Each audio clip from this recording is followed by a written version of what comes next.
La herejía destructora del purgatorio. Así que los invito a compartir conmigo este tiempo. ¿Por qué digo herejía destructora? Precisamente es una herejía destructora porque lleva a personas no hacia la vida, sino guía a las personas hacia una destrucción. Porque aquel que cree en esta herejía del purgatorio se confía, obviamente, confía su alma a que de alguna u otra forma haga ciertas cosas. Sin embargo, después de muerto va a tener otra oportunidad más, y no solamente que una oportunidad en Dios, sino una oportunidad basándose en el apoyo de otras personas que van a interceder o van a orar por esa persona para que su alma cambie de destino eterno, ¿no? O se purifique. Se purifique. Entonces entra el alma imperfecta a la muerte, pero a base de alguna serie de actos, entonces la persona sale del lugar donde está llamado purgatorio, y ahora sí entra al cielo directamente. De eso vamos a hablar en esta noche. Les pido por favor que compartan esta prédica, este tiempo. Compártanla por favor con las personas que están con ustedes en sus redes sociales y que puedan escuchar esta enorme verdad de parte de la Biblia y obviamente de parte del Señor.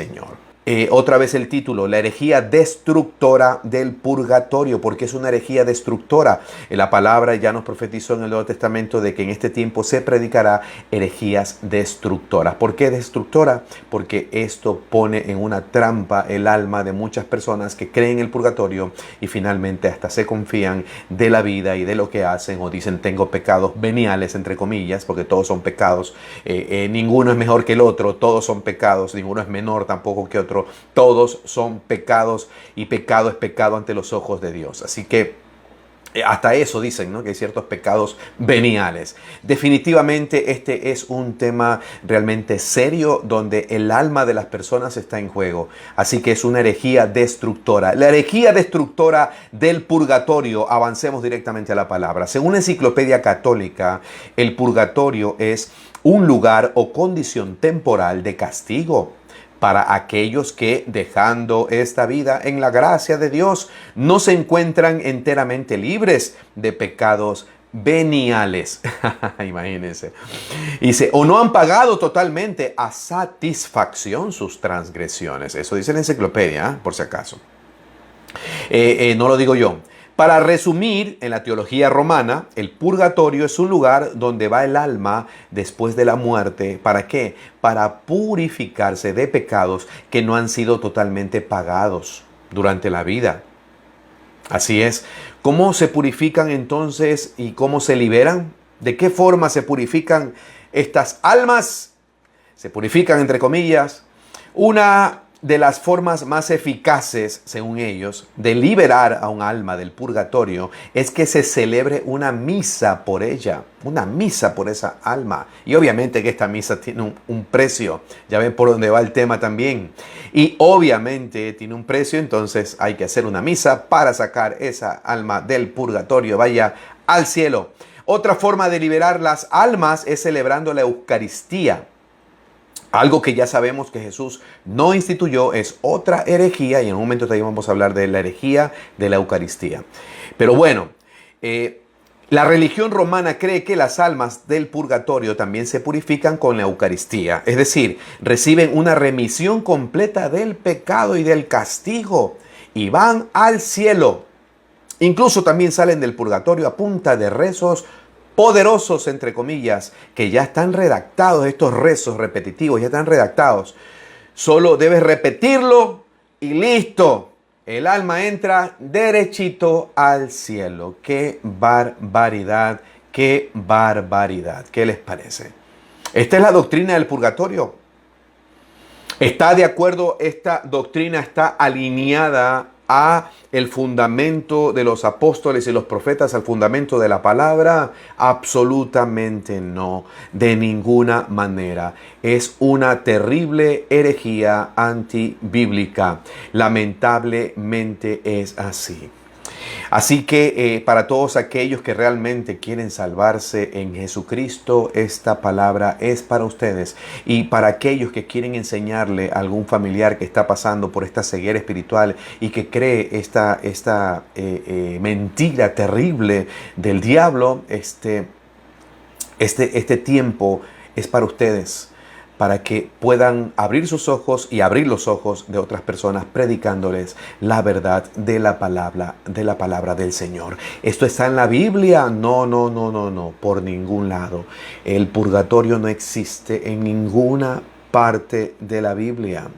Hay principios fundamentales que lo rechazan tajantemente. Hay principios bíblicos fundamentales que no están para nada de acuerdo con la idea de un limbo, de un purgatorio, un lugar donde tú te purificas y de ahí pasas directo al cielo. No existe tal cosa. Un punto importante con el que vamos a comenzar. Nadie, entienda bien este principio. Nadie puede pagar nada por la salvación de nadie, ni siquiera por su propia salvación. Principio fundamental de la palabra, y se los voy a demostrar con la Biblia. Nadie puede pagar, nadie puede hacer nada por su propia alma, ni por el alma de nadie. Principio fundamental de la Biblia. Por eso es que definitivamente no puede existir tal purgatorio. Cristo no habló del purgatorio. Ninguno de los discípulos de Cristo hablaron del purgatorio. Ninguno que haya escrito una carta apostólica ha hablado acerca del purgatorio. Así que es algo antibíblico y herético de aquí a la luna.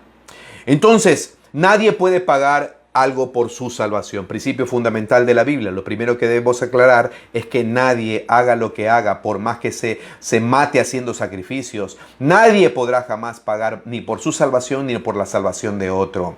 Jesús hizo esta afirmación, escuche bien, Jesús hizo esta afirmación categórica en Mateo 16, verso 26.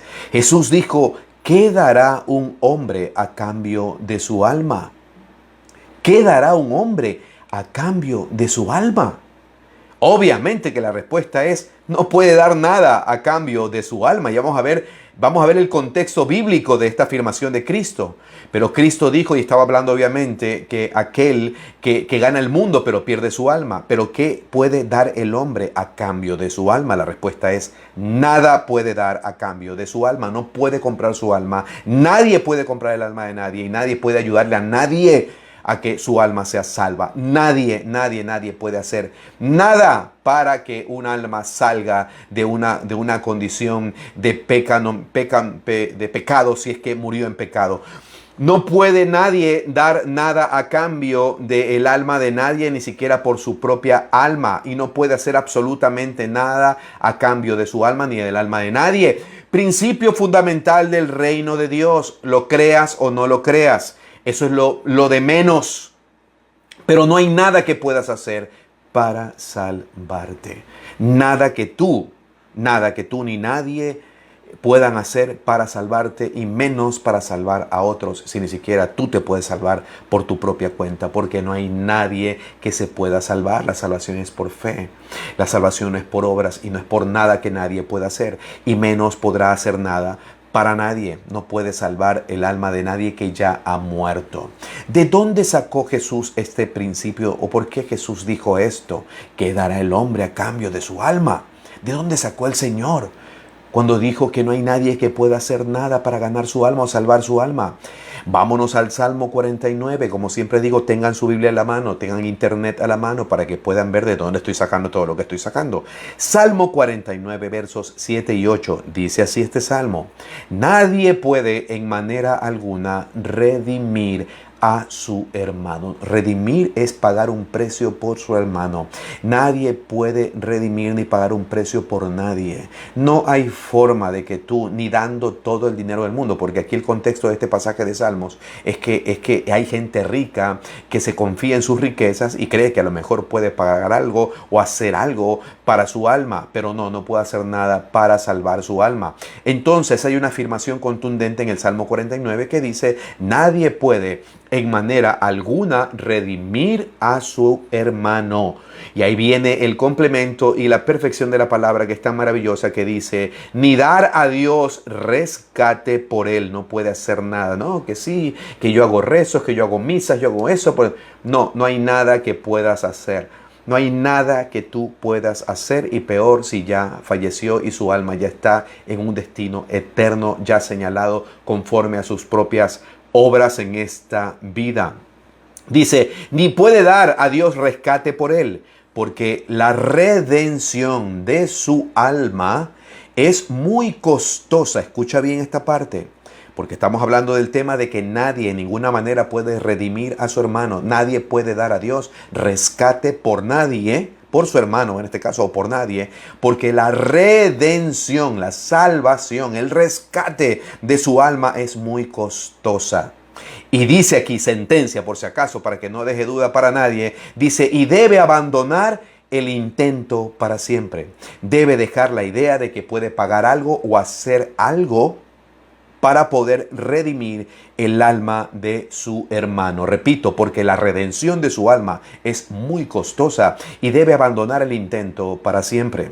En otras versiones habla obviamente que debe claudicar en la idea de que pueda hacer algo para poder redimir, para poder rescatar, para poder sacar a alguien de una condición donde ya terminó su vida y donde su alma ya está sentenciada obviamente por lo que hizo en vida. Obviamente aquí está hablando, ni siquiera cuando está en vida nadie puede hacer algún tipo de pago. Ahora peor después de que ya esa persona murió y no hizo lo que tuvo que hacer cuando estaba en vida. Así que el tema del purgatorio, solamente aquí ya podemos definitivamente terminar la prédica frente a esta verdad contundente y clara en la palabra de Dios. Por eso lo dijo Jesucristo. ¿Qué recompensa puede dar el hombre por su alma? Eso lo dijo Cristo. Entonces estaba hablando de este tema también. Estaba dentro del contexto de este salmo también. Y además dice el salmo que la redención del alma es tan costosa que recomienda abandonar para siempre el intento de pagar por ella. Obviamente que el precio de la salvación del alma es demasiado alto. Así que el que intente dar o hacer algo por un alma, y peor por un alma que ya cumplió su ciclo, ya murió y ya está obviamente camino hacia juicio, resulta infructuoso. Aquí ya podríamos terminar la prédica, como digo, pero no, vámonos más allá porque tenemos tiempo. ¿Quién pudo pagar ese gran precio entonces? Porque el costo es muy elevado y la persona que cree que puede pagar el precio por un alma o puede hacer algo por un alma, sí debe mejor abandonar esa idea según la palabra del Señor. Y según Cristo también, ¿quién pudo pagar? ¿Quién sí pudo pagar el precio por el alma de alguien? Jesucristo.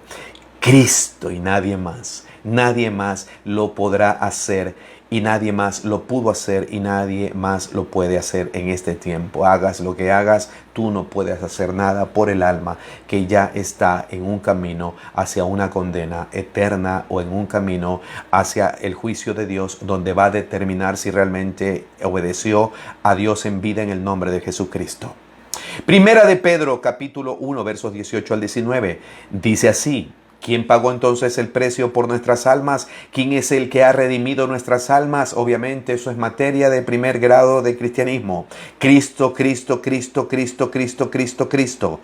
Cristo es el que pagó ese precio del que estamos hablando en la Biblia, que nadie lo puede pagar, que abandone la idea de pagar cualquier cosa por un alma. ¿Por qué? Porque eso es realmente algo que no es posible. No hay manera de hacerlo, olvídelo, se acabó. Por eso dije que ahí hubiese terminado la prédica. Pero no, continuamos. Vamos a ver quién pagó el precio por nuestra alma.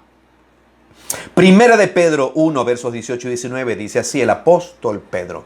Sabiendo que fuisteis rescatados de vuestra vana manera de vivir, dice, la cual recibisteis de vuestros padres, no con cosas corruptibles como oro o plata, sino con la sangre preciosa de Cristo, como de un cordero sin mancha y sin contaminación.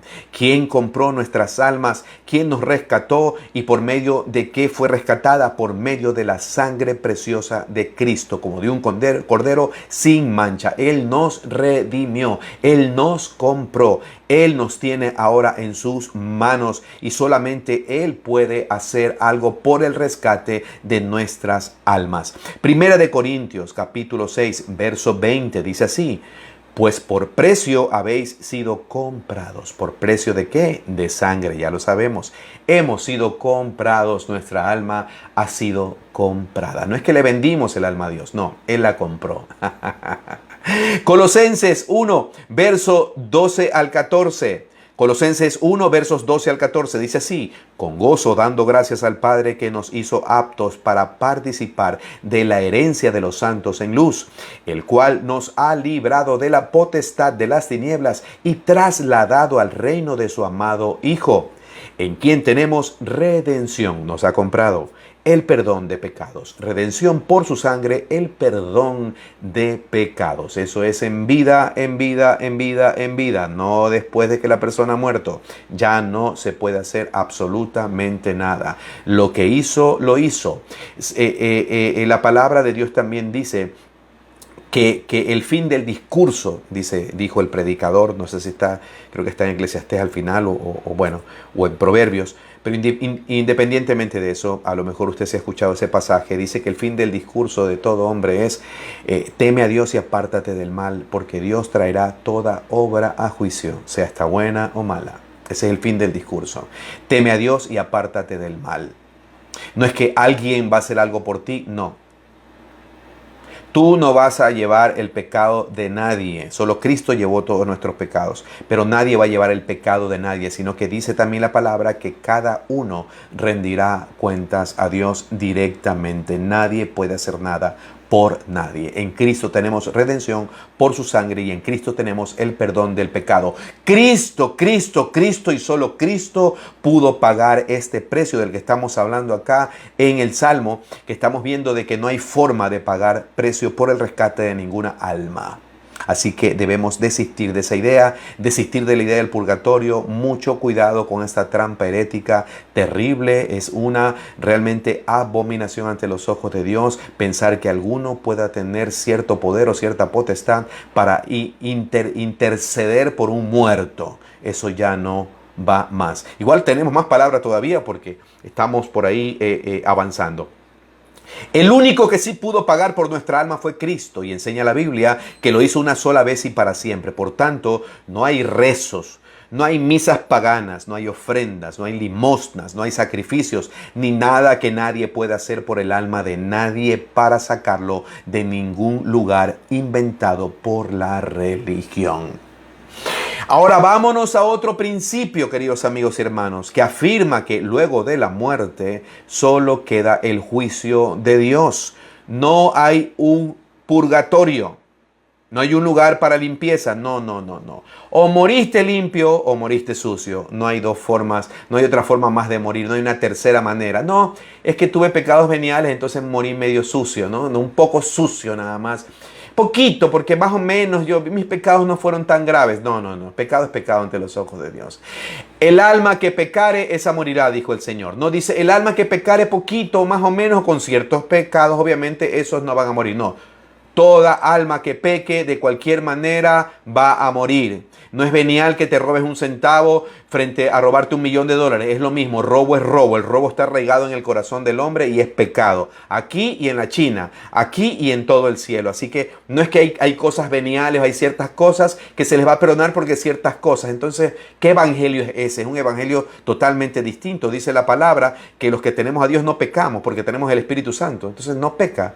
Por lo menos no pecamos deliberadamente en ningún tipo de pecado, por muy venial, entre comillas, que sea. Entonces, otro principio que afirma entonces que no hay tal cosa como un purgatorio es el que morimos y después de eso la siguiente instancia, obviamente, después de ir al cielo e ir al lugar de tormento y demás, como lo demostró el Señor Jesucristo en su relato, que ya lo vamos a ver también en un rato más. Luego de eso solamente viene el juicio. No lo digo yo, lo dice la carta a los Hebreos, capítulo 9, verso 27. Por eso yo les digo, no coman cuento, no coman herejías, no coman dogmas, no coman ningún tipo tipo de esas tradiciones, coman Biblia, lean la Biblia. Yo aquí les estoy enseñando y en mi página y en todas las páginas que abra siempre van a aprender solamente a que yo los voy a estar dirigiendo hacia Dios y nada más. A nosotros nada, yo hago mi trabajo como siempre digo y nos vemos. Usted tiene que ir a Dios, vaya a la palabra de Dios, por favor. Hebreos 9:27 afirma que así como está decretado que los hombres, obviamente se refiere varón y hembra, Dios creó al hombre, varón y hembra los creó. Que los hombres mueran una sola vez y después de esto el juicio. Lo repito por si acaso alguno no lo entendió. Hebreos 9:27 dice, y así como está decretado, así está decretado. Eso es inamovible. Tú puedes pararte de cabeza con tu tradición, te puedes ir de aquí a hacer todo un discurso en cualquier parte del mundo con tu tradición, con tus dogmas, con tus cuentos, dice la palabra, con cuentos de viejas, pero no te vas a ir nunca en contra, no puedes irte nunca en contra de lo que está decretado en la bendita y maravillosa y santa palabra del Señor. Hebreos 9:27, repito, y así como está decretado que los hombres mueran una sola vez y después de esto el juicio. El juicio. Después de esto, ¿qué? El juicio. ¿Escucharon bien? Está decretado, establecido, fijado. Esto es un fundamento apostólico.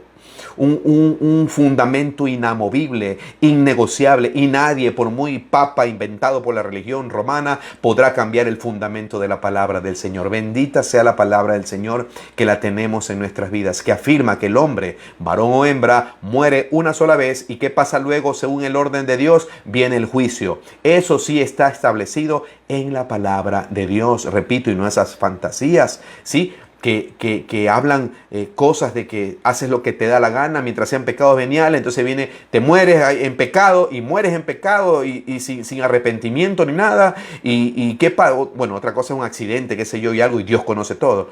Pero sin embargo, pecados veniales y todo, tienes como quien dice ciertos pecados en los que te puedes mover, y después de eso alguien reza por ti y listo, saliste, así de fácil, facilito.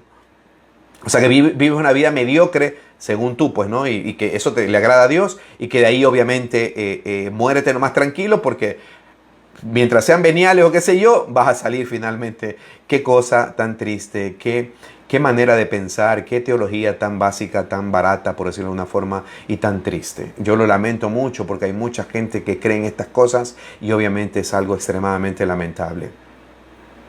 Está establecido en la palabra del Señor que el hombre muere una sola vez y entonces ¿qué viene?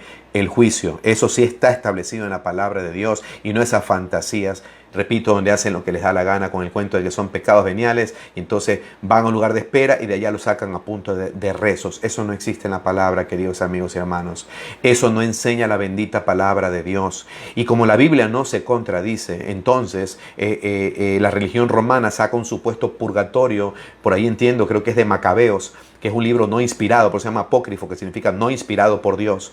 Y terminan diciendo que como Macabeos de ahí medio mueven las cosas, o como siempre, ¿no? Si tergiversan la Biblia, que sí fue escrita por Dios, no van a tergiversar un libro apócrifo, imagínense. Es un dulce para ellos. Y finalmente tergiversan algo de esa palabra también, la acomodan y todo, y ahí está el purgatorio, está explicado. Falso. Eso no está en toda la bendita palabra del Señor. Es una herejía de aquí hacia la luna, y punto, y se lo estoy demostrando con la palabra. Dice el apóstol Pablo que para él era mejor también, escuchen esto, dijo el apóstol Pablo que para él era mejor dejar el cuerpo e ir directamente a la presencia del Señor. El apóstol Pablo decía, yo no sé si qué es mejor, si quedarme aquí con ustedes porque los amo, porque quiero ayudarlos también en el ministerio y demás, o irme mejor con el Señor, aunque para mí mejor es irme con el Señor.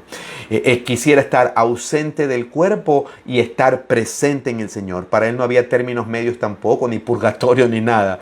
Él a lo mejor pudo haber cometido los dichosos pecados veniales, porque es el mismo que decía, el pecado que mora en mí, porque yo lo que no quiero hacer, eso hago, pero no lo hago yo, sino el pecado que mora en mí. O sea que Pablo entendía también que tenía sus cosas con las cuales estaba luchando, tenía sus pecados y demás. Entonces él a lo mejor calificaba porque sus pecados a lo mejor eran veniales. No creo que él se haya dejado llevar por pecados muy fuertes. Supongo, ¿no? No está en la escritura, pero estoy diciéndolo de alguna forma. Pero Pablo, ¿qué dice? Para mí, estar ausente de cuerpo es, inmediatamente, sin lugares intermedios, es estar presente con el Señor, obviamente en el cielo, en su presencia. Él no habló de términos medios, y si eso hubiese sido una realidad realmente para los apóstoles, que sabemos que es algo inventado, incluso por ahí leí por el Papa ni sé cuánto, inventado como todo lo que se inventan, inventado, ¿sí? De ley que en el Nuevo Testamento se hubiese hablado de eso, pero no se habló por ningún lado y no hay ninguna enseñanza apostólica en cuanto a ese tema, que entiendo que se debió haber sido muy importante si era parte de lo que Dios enseña, pero como es una herejía, como es algo que no está realmente en la palabra del Señor, ni el apóstol Pablo se atrevió a decir tanto. Él dijo, para mí estar ausente del cuerpo es estar presente con el Señor. Así que él hubiese sido el más indicado para hablar de supuestos lugares de purificación, de purgatorio, lugares de purga, pero no, porque tal cosa es solo una invención de la religión romana. Y es que, amigos, pretender creer que luego de que alguno no hizo lo indicado, no se hizo responsable de su vida delante de Dios, creer eso, y que luego de esa irresponsabilidad ante los ojos de Dios, de esa rebeldía, de ese pecado reiterativo, venial, entre comillas, venga otro y mueres y venga otro y rece por ti, es una total afrenta para Dios y para la obra de Jesucristo en la cruz del Calvario. Es una afrenta total. Eso es negar directamente el sacrificio de Cristo, que fue, dice la Escritura, una sola vez y para siempre. Y que fue para todos aquellos para que todos aquellos que lo acepten y que ya no vivan bajo la esclavitud del pecado. Dice la palabra que ya no somos más esclavos del pecado. Qué veniales ni qué nada. Ya no somos más esclavos del pecado, somos nuevas criaturas y por ende no pecamos. También dice la palabra del Señor que el que tiene el Espíritu Santo no peca. Así de sencillo. Ahora estamos bajo la gracia de Dios y la libertad. Somos libres del pecado porque el Espíritu Santo habita en nosotros. Dice la palabra de Dios acerca de Cristo, en Hebreos 10, verso 12, pero Cristo, habiendo ofrecido una sola vez para siempre un solo sacrificio por los pecados, se ha sentado a la diestra de Dios. ¿Cuántas veces el Señor Jesucristo presentó el sacrificio por nuestras almas para comprar y redimir nuestras almas? Que ya lo vimos anteriormente, que Cristo redimió nuestras almas, compró nuestras almas por precio de sangre, una sola vez y para siempre. Por eso es que también hablan de ahí, de que usando, que a punta de Eucaristía, entonces también sacan el alma del purgatorio y lo lanzan directamente al cielo. ¡Qué barbaridad! ¡Qué herejía tan terrible! Y como les dije, ya también les he explicado acerca de la terrible herejía de la Eucaristía, ese sacrificio cruento donde beben sangre, prohibido por la palabra del Señor beber sangre y comer carne, supuestamente una carne real que se convierte en la transubstanciación. Son herejías realmente terribles, se llama canibalismo. Es más, Dios hasta prohíbe tan solo tocar una carne. No, que es la carne del Hijo de Dios, no, el Señor ya hizo una sola vez. Dice la palabra en Hebreos 10:12, su sacrificio, un solo sacrificio por los pecados, una sola vez y para siempre. Ya no necesita ser más sacrificado domingo a domingo en una misa romana. No. Eso no está en toda la bendita palabra del Señor. Como acabamos de escuchar, su sacrificio por los pecados lo hizo una sola vez y para siempre. Ya no hay más sacrificios por el pecado de nadie. Ni hay nada más que se pueda hacer por alguien después de que esa persona ya murió y ya cumplió su ciclo. Si él mismo, repito, no se hizo responsable de su vida delante de Dios, Dios los juzgará a su debido tiempo. Pero no hay nada que tú puedas hacer. Lamento decírtelo, lamento tirar abajo las ideas que te ha metido la religión en la cabeza, pero con la palabra te estoy demostrando, obviamente, cuál es la verdad de la Biblia y la verdad de Dios. Yo no saco nada diciéndote otra cosa, porque a lo que te estoy guiando no es a pecar, a lo que te estoy guiando es a santificarte. Esto estoy hablando directamente a las personas que están viendo este video con total escepticismo, con odio, porque los que odian son ellos. Yo no odio porque estoy diciendo la verdad. Cuando uno dice la verdad no está odiando a nadie. Está amando a una multitud de personas que han creído una herejía destructora que está llevando su alma a la condena eterna. Te estoy abriendo los ojos y los abres, y si no, qué pena, pero yo estoy haciendo mi trabajo, lo que Dios me ha mandado a hacer. Y yo prefiero temer a Dios que temer a lo que diga la gente, a los insultos de la gente, porque insultan, pero a mí no me interesa. Tienen una, como digo siempre, tienen una boca sucísima, que ni en el mundo, ni a hijos del diablo he escuchado decir cosas tan... Me refiero a gente realmente perdida en drogas y demás, no lo he escuchado decir tantas barbaridades o tantas blasfemias o con su boca. Pero hay mucha gente que viene, me insulta, me escribe a insultarme, pero con palabras de grueso calibre, horribles, palabras irrepetibles, ¿para qué se las voy a mencionar? Horribles, pero en las fotos de perfiles, como siempre digo, tienen la Virgencita, tienen al Cristo ahí crucificado y todo, y puro versículo, todo. Terrible, tú no puedes insultar a alguien, porque de una misma boca no puede salir veneno y puede salir cosas buenas al mismo tiempo. Y decir la verdad, citar las escrituras, no es odiar a nadie, por si acaso. Yo no odio absolutamente a nadie, no puedo albergar ese sentimiento en mi corazón porque no es de Dios. Así que yo no puedo odiar a nadie. Y como siempre yo he dicho, o sea que Cristo odiaba a la gente, no odiaba a los fariseos. Los odiaba a los fariseos porque le decía hijos del diablo, sepulcros blanqueados y todo. Solo para que se den cuenta cómo es el razonamiento de mucha gente cuando uno predica la verdad, queridos amigos y hermanos. Entonces, creer en un supuesto purgatorio es negar el sacrificio de Cristo, así de sencillo. Es una blasfemia terrible y, como dice el título de esta prédica, es una herejía destructora, herejía que se ha estado llevando por siglos a millones de almas a la condena eterna. Hay gente que ha muerto creyendo en esta herejía y ha confiado en que lo van a sacar del tormento. Se van tranquilos hasta que se terminan chocando con la gran realidad de lo que sí enseña la palabra. Pero es tarde. Y finalmente vamos a uno de los principales pasajes de donde se ha agarrado, la religión romana, sacando fuera de contexto obviamente este pasaje, para justificar tremenda herejía destructora. Sí, ya estamos terminando, máximo, como dije, unos 40 minutos, media hora. Vámonos a Mateo capítulo 5, versos 23 al 26. Mateo capítulo 5, versos 23 al 26. De aquí han sacado fuera de contexto este pasaje para justificar tremenda herejía.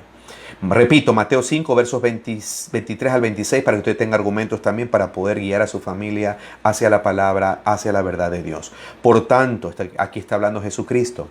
Por tanto, si traes tu ofrenda al altar y allí te acuerdas de que tu hermano tiene algo contra ti, deja allí tu ofrenda delante del altar y anda, reconcíliate primero con tu hermano y entonces ven y presenta tu ofrenda. Ponte de acuerdo con tu adversario pronto, entre tanto que estás con él en el camino. No sea que el adversario te entregue al juez y el juez al alguacil y seas echado en la cárcel. De cierto te digo que no saldrás de allí hasta que pagues el último cuadrante. A esto el religioso sin Dios dice o le llama purgatorio. ¿Qué les parece? O sea, es algo sin sentido haber llegado a una conclusión, pero yo no creo que han llegado a ninguna conclusión. Lo que yo creo firmemente es que esto de aquí se acomodó al limbo romano, se acomodó a la figura del purgatorio, pero en realidad es el limbo romano. se ajustó, nada más buscaron por ahí unos pasajes, dos, tres pasajes que se ajuste, eso es todo.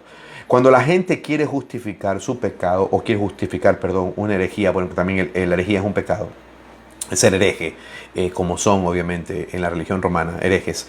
Cuando quieres justificar una herejía, ¿sí? Obviamente vas a encontrar cualquier cosa que se vaya a acomodar en la palabra, definitivamente. No hace un estudio serio. No hace un estudio serio de las escrituras. Y aquí es una burla a una exégesis correcta.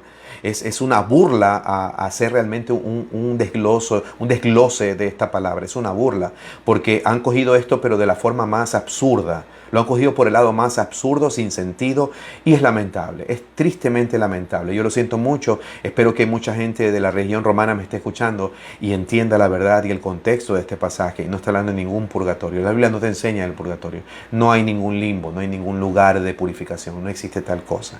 No existe tal cosa. Para purificarte, ¿sabes qué hace Dios? Te meten en un trato aquí en este mundo antes de que te vayas. Así te purifica el Señor. El Señor Jesucristo, el apóstol Pablo dijo que tal persona que había cometido un pecado, que estaba con la mujer de su padre, dijo que el tal dice, se ha entregado a Satanás su cuerpo, dice. que al final de cuentas dice para que obviamente sea tratado obviamente por medio de esta entrega a Satanás, dice que su cuerpo se ha entregado, pero su alma igual será salva, ¿no? Lo que Dios a lo mejor podría hacer en vida es meterte en un trato serio y tremendo si eres realmente su hijo, porque solo a sus hijos lo castiga. A veces el Señor permite que gente que no es sus hijos, por más que no es su hijo, por más hijo que se crea, los deja obviamente que estén sanos hasta viejos, y obviamente dice la palabra que es una trampa porque caen como un resbaladero y obviamente se enfrentan a la condena eterna y al juicio de Dios. Así que eso es más peligroso todavía, y que creen que se salen con la suya, pero al final de cuentas obviamente Dios después les pasa la factura. Pero lo mejor que podría hacer Dios es meterte en una tribulación o permitir que caigas en una tribulación para purificarte. La purificación del alma, la santidad es en vida, no es en un siguiente estado, por si acaso. El principio fundamental de la Biblia enseña que Dios te purifica, sí, pero en este tiempo.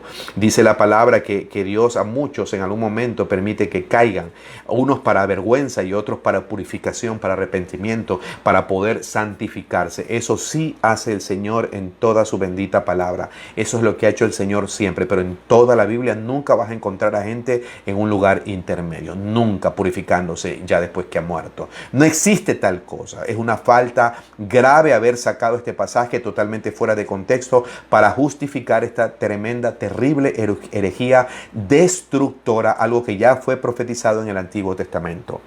¿Dentro de qué contexto está hablando aquí el Señor Jesús?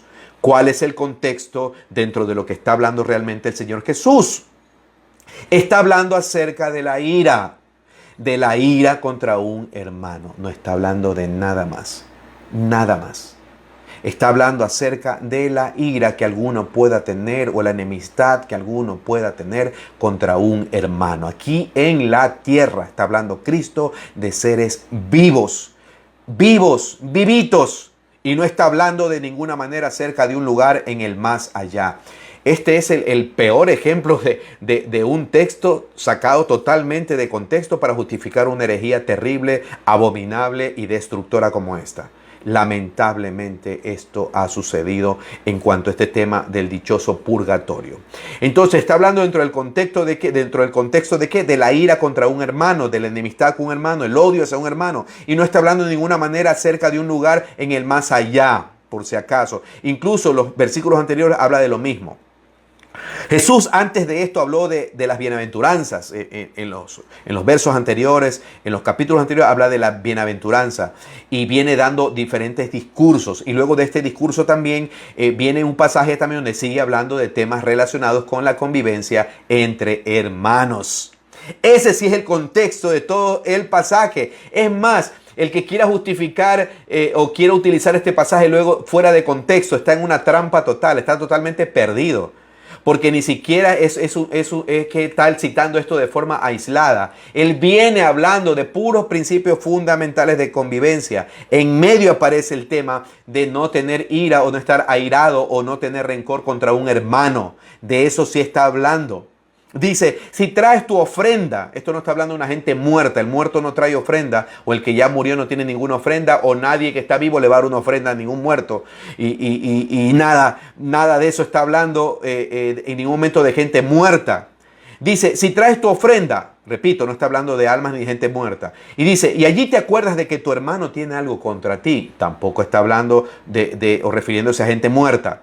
Le dice, reconcíliate primero con tu hermano. Tampoco, no te puedes reconciliar con un muerto que ya no escucha más y menos puede responderte en esta vida. Lean Eclesiastés. Y entonces, dice Cristo, ven y presenta tu ofrenda. Menos está hablando de un purgatorio. Ponte de acuerdo con tu adversario pronto, entre tanto que estás en el camino. No sea que el adversario te entregue al juez y el juez al alguacil y seas echado en la cárcel. ¿En qué momento aquí está hablando de una vida del más allá? No hay ninguna referencia, no está dentro del contexto, no existe, por favor.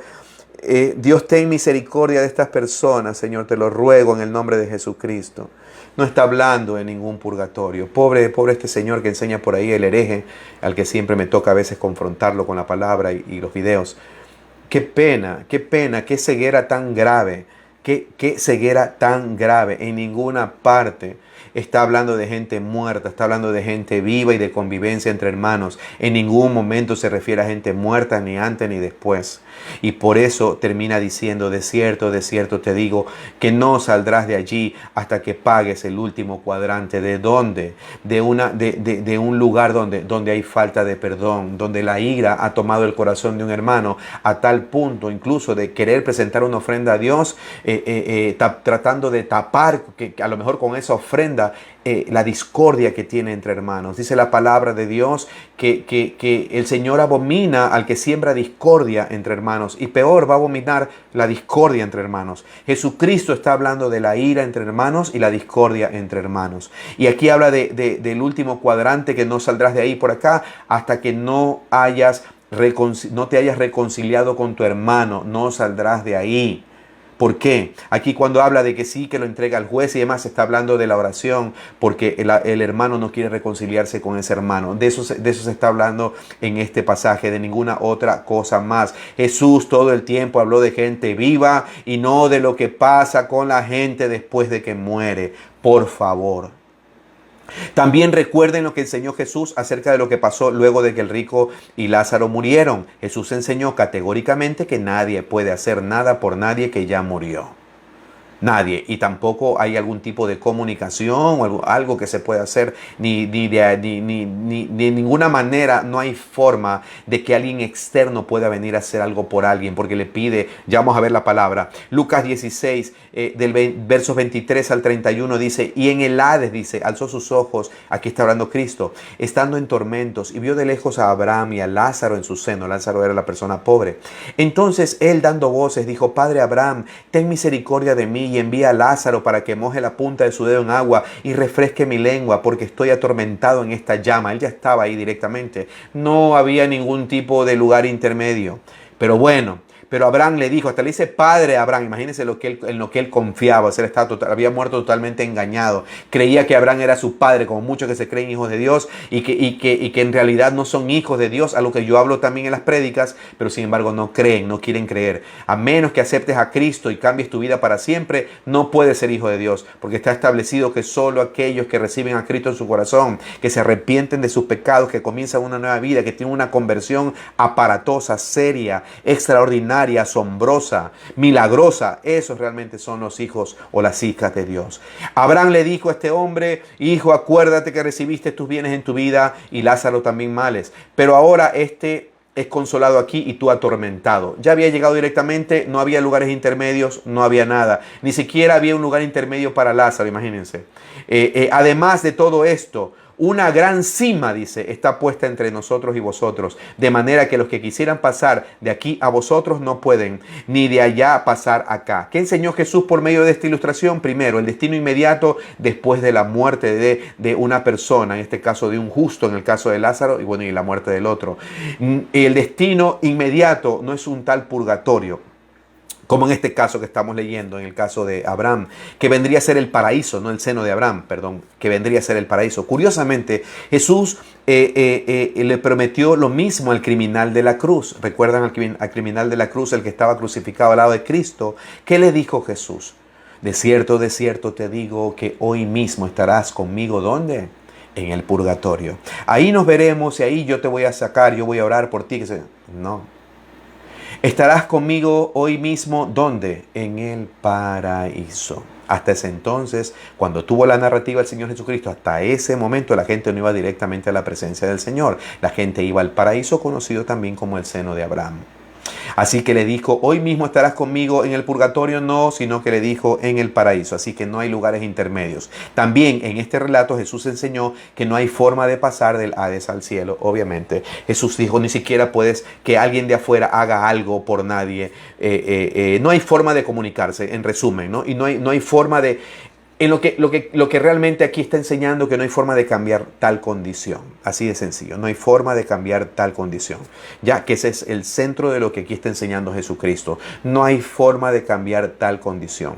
Estaba en una posición el rico, donde incluso decía que el otro venga y aunque sea moje le dé calma de alguna manera, no sé, le sacie su sed y demás, pero Abraham fue categórico y le dijo no hay manera, ¿no? Bueno, Cristo es el que está hablando acerca de esta ilustración. Además de todo esto, Dice, hay una gran cima, está puesta entre nosotros y vosotros. Esta palabra cima es del griego hasma, que significa algo impasable, que no se puede atravesar. No hay forma de cruzar de un lado al otro, no hay manera de pasar de cierto lugar para poder finalmente entrar al cielo, o en ese entonces era el paraíso. No hay manera, no hay forma de que eso suceda. Los que quieran pasar al paraíso no pueden, y tampoco, bueno, en este caso al cielo, la presencia del Señor, y tampoco se puede pasar al cielo, del cielo hacia la tierra, obviamente, o no puede haber ningún tipo de comunicación entre el cielo y la tierra para mandar un mensaje y tratar de advertirle a la gente. Pero aquí lo central de esta parte es que no hay forma de cambiar el estatus una vez que ya se muere. Esto, concéntrense en eso. No hay forma de cambiar el estatus. Dijo el Señor, dijo aquí por medio de este relato, dice, no es posible, es impasable de aquí para allá o de allá para acá. No hay forma. Y menos existe un lugar de espera y supuesta limpieza a punta de rezos. No puedo extenderme mucho porque obviamente es entre semana, ustedes tienen que descansar. Mañana vamos a tratar otro tema. Lo que quiero, obviamente, o lo que he querido realmente compartirles a ustedes es acerca de esto, que mucho más se puede hablar. Pero bueno, como les dije, quería dejarles por lo menos una información para que ustedes tengan argumentos bíblicos, para que puedan debatir y puedan obviamente hablar acerca de este tema categóricamente y poder tirar abajo cualquier herejía antibíblica. Termino con esto, a los que me escuchan y han creído esta tremenda herejía. Es en vida. En vida. Está establecido entonces que el hombre muera una sola vez y entonces el juicio. No hay lugares intermedios. Punto. Repito, principio apostólico. Eso lo enseñó la carta a los hebreos, así que ese es el fundamento en el cual nos podemos basar 100% para poder entender que no hay un lugar intermedio. Es tiempo de arrepentirse, queridos amigos. Es tiempo de arrepentirse de verdad, porque si la palabra de Dios que te he compartido hoy tiene la razón, y seguro que tiene la razón, estarás una eternidad lamentando no haber escuchado lo que hemos compartido hoy y no haber creído lo que hemos compartido hoy y haber creído la mentira satánica, herética, diabólica, blasfemia que te han compartido acerca del purgatorio, cosa que realmente no existe. Dios no lo enseñó, nunca ha sido enseñado eso en toda la Biblia. Lo que sí se ha enseñado es que obviamente la persona muere y de ahí viene el juicio. Sí, que el cielo, el Hades, o algunos dicen que hay obviamente, infierno no, todavía no, porque el infierno, eso es un lugar que está siendo preparado, pero para ya tiempos finales. Es un lugar de tormento, sí, y de espera, obviamente, entendiendo que no se han librado. No se han librado, no han salido airosos con sus pecados y demás. Y obviamente la presencia del Señor, de la que habló el apóstol Pablo. Repito que para él era estar ausente del cuerpo, que es muerto, y su alma fuera del cuerpo, es estar presente con el Señor. No hay condiciones intermedias. Ustedes podrán creer lo que les dé la gana. Tienen todo su derecho. Yo no obligo a nadie a que crea lo que yo predico. Pero eso sí les voy a exigir siempre que tengan la mayor educación para dirigirse hacia mí. A veces me escriben por interno con palabras soeces, obviamente ni siquiera leo. A veces me escriben unos testamentos grandes. Yo ni los leo, créanmelo, no puedo leer. Leo las dos primeras palabras, ya sé por dónde viene y los bloqueo, obviamente, y denuncio a esa persona. Ustedes podrán creer lo que les dé la gana, pero la Biblia está muy por encima de lo que sea que se les ocurra creer. Jamás se olviden que no hay lugares intermediarios. Si no hicieron lo correcto en vida, van a tener que pagar las consecuencias eternamente. El alma de ustedes está en juego. Amigos y hermanos que me escuchan, el alma de sus familiares está en juego. Ahora ustedes tienen que llevar adelante la obra de la predicación en sus hogares. Si alguno cree eso, por favor, háganle ver la palabra que no hay tal cosa como un lugar intermedio. Amigos que me han escuchado y que no son cristianos, cuando estén delante de Dios, jamás le dirán a Dios que no escucharon esta verdad y que no se les leyó la palabra del Señor anunciándoles esta verdad. Hay salvación en Jesucristo, hay ayuda en Jesucristo. Puede ser el peor de los pecadores, Dios te puede ayudar. siempre vas a tener ayuda hasta el último suspiro, hasta el último momento de tu vida. No puedes decir que Dios no te puede ayudar y te puede ayudar a salir de tus pecados y que vas a morir con pecados veniales. Eso no existe, eso no es posible. Eso es decir que Cristo no tiene el poder o que Cristo no venció tu pecado en la cruz y que te quedaste con los veniales y por ende después de paso caes entre otra tremenda mentira de que te van a sacar. No, tal cosa no existe. Te lo acabo de mostrar categóricamente en las Escrituras.